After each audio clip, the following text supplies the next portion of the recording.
Shalom, Sidra de Béar Bechokotai, deuxième montée, le miracle de la Shemitah. Après les détails des lois relatives à la Shemitah, l'année shabbatique, puis les détails des lois du jubilé, tout cela dans la première montée, la Torah dans notre seconde montée paraît revenir en arrière vers le sujet de la Shemitah pour poser la question.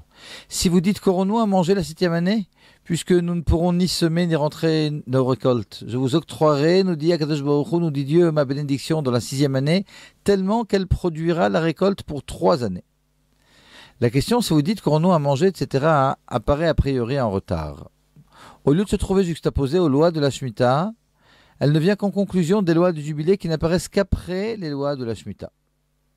De plus, la Torah a déjà précisé juste avant l'interrogation, si vous dites qu'aurons-nous à manger, la terre donnera ses fruits et vous mangerez en abondance. L'explication est la suivante. La question qu'aurons-nous à manger la 7e année n'est pas celle d'un mécréant.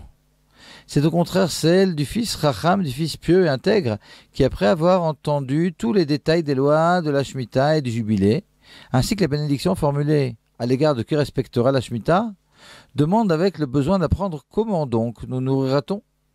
Est-ce que nous nourrirons de façon miraculeuse avec de la manne comme dans le désert par exemple?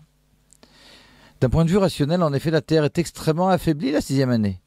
Comment donc produira-t-elle autant de fruits, voire plus que les autres années, comme l'affirme le verset « Vous mangerez en abondance ». À cela répond la Torah.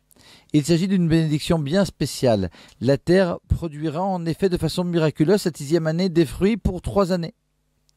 Le rabbi déduit de ce passage un enseignement concernant la rédemption. Comment recevrons-nous la Géoula, la rédemption, dans ce dernier millénaire fatigué et a priori moins fructueux, moins fort que les millénaires précédents?